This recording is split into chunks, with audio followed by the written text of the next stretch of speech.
Villagers, the most pesky thing to deal with in Minecraft. I'm going to show you in this video how to make a super simple villager breeder that will output a ton of villagers, and you'll even get carrots as a byproduct, or even potatoes if you want, or I guess any crop that villagers will farm. But yeah, in this one, I'm going to teach you how to make a nice and easy villager breeder. It's going to be a little bit more simple than this one. We're just going to make one of these little diagonal or diamond shaped pods right here. But yeah, let's get into this build. It's going to be a fun one. This design is done by Impulse SV. I watched his video to learn how to make this farm. So go check out his video. His video is linked down below. I'm going to put the comment highlight on the screen right now. If you want one of your comments to be highlighted in one of my future videos, all you have to do is leave a nice comment below. Also, if you want to suggest any future farms, you can do that in the comments below, or you can join my Discord. The link to join the Discord is below. Okay, let's get back into the content. Okay, so we need to think about where we want to build this a little bit, and we need it a little bit off the ground just so that we can have all of the villager babies go down below and end up somewhere. Of course, you can't just put them underground, but I like building it up above the ground a little bit, and so that we can get them down from where they're going to be, created and end up. So we need to think about where we want the middle of this thing to be. Let's go ahead and put our middle right here, and wherever the middle is going to be, we need to put water there. So I made a little cup with dirt, surround that with water. Now we need to build out each of these edges by 7.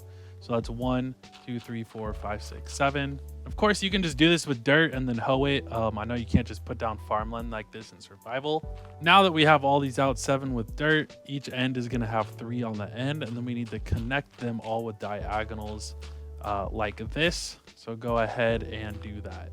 Now that we have all the diagonals, we can fill in everything with dirt now. All right, once you have all this filled in, don't try and hoe it yet. Not all of it is hydrated, and a lot of it will convert back to dirt. What we need to do to avoid that is go ahead and get stairs out. We're going to put stairs on the second indent in on every single corner like this. Okay, so once you have stairs in all of those places, what we can do is go ahead and put trapdoors on the end and just cap them off like that. I think that looks really good. Now that we have all the stairs in like that, what we need to do is go ahead and waterlog all of these stairs like this, and that will keep all of these dirt blocks, all the farm blocks, hydrated. So once you have that done, you can go ahead and hoe all of the dirt and turn it into farmland. Now that all the dirt is hoed and turned into farmland, now we need to go ahead and put in lights. So I'm going to use jack-o'-lanterns just because they're cheap, but you can use any block of light, or even you can figure out how to light this up with torches if you want. I'm going to stick with jack-o'-lanterns because it's easy to do this when it's like a block light source, and jack-o'-lanterns are cheap in survival, so hopefully you guys can make some of these and use it in this build. We are going to need a composter just sitting right on top of that water like that, and then put a jack-o'-lantern right on top of that bad boy.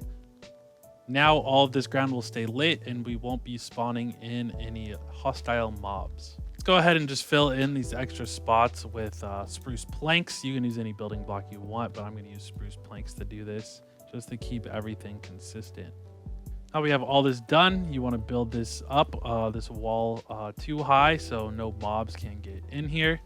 So go ahead and build this up too high with glass. I just want to use glass because I want to be able to see in here. You can just do solid blocks, or you can even use slabs if you don't want to use glass and you still want to be able to see in here. Just make sure that there's no spots that are only 1 high where baby zombies can get in here and kill the villager. You don't want them to kill the villager that's going to be in here, otherwise the farm will break.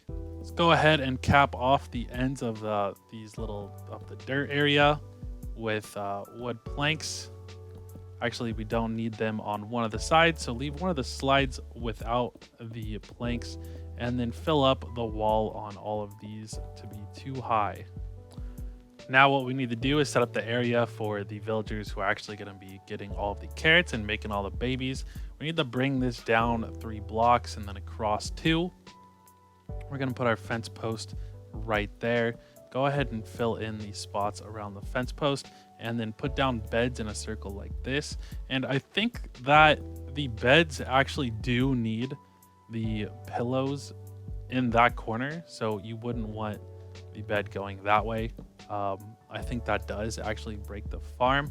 May have been fixed, but just go ahead and do it that way just in case. Once we have this all done, then we can go ahead and shift click and put down trap doors all the way around that fence post right there. So it looks like that. And this fence post is actually one too high, so we're gonna go ahead and just put a fence post on the bottom right there. Take out that fence post, and that is good to go. We need a glass wall right here and right here, just like this.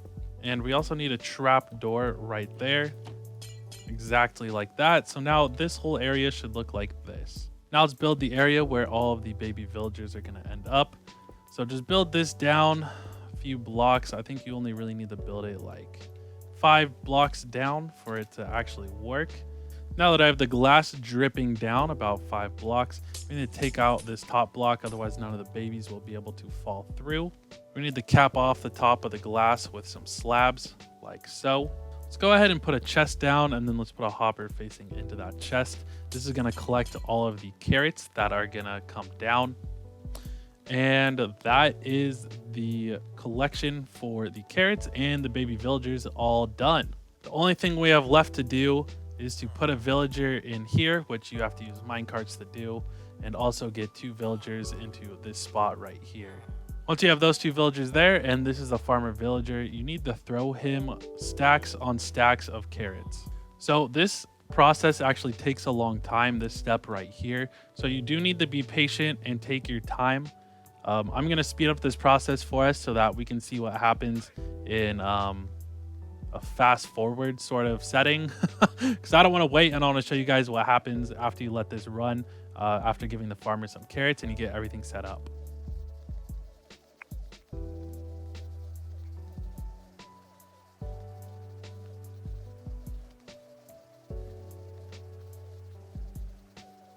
Okay, so I made a boo-boo. I made this area, this little pod for the villagers. I made this one too low. So we're gonna go ahead and raise this up. I left a note early in the video that I made this error, so I'm really sorry about this error. Hopefully you guys caught the note that I gave you and you were able to fix this before I actually made it. So now I have fixed the error. I've moved this one up. These trapdoors should line up with that dirt like so. So now this guy's going to be able to give the carrots to these villagers over here, and then they're going to be able to make babies.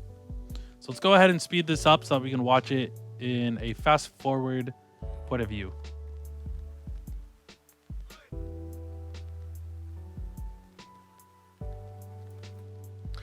As I said before, it takes a long time to finally get the villagers to breed and make a baby villager, so you really have to be patient.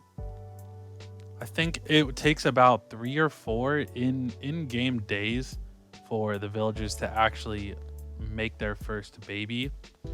So here you can see we finally got our first couple baby villagers, and it took forever.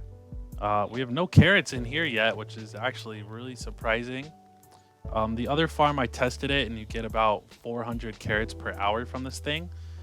But yeah, there's a weird startup time where you have to like be patient and let everything warm up, kinda. But then once it's going, then it goes non-stop around the clock. You don't have to worry about this stuff anymore. You're gonna have unlimited carrots and unlimited villagers. You're gonna have so many villagers you don't know what to do with them. In a lot of my worlds, I end up just having to burn a lot of them or dispose of them because I have way too many. Cool, so I hope you learned a lot from this video. I hope you make this farm in your world. Definitely leave a comment and let me know if you do. I would love to hear about you building this farm. If you enjoyed this video, definitely leave a like. That helps me out a lot. And if you want to see future farms, Minecraft automation, and redstone stuff that is similar to this, definitely subscribe, and I will see you in the next video if you do. Okay, bye-bye for now.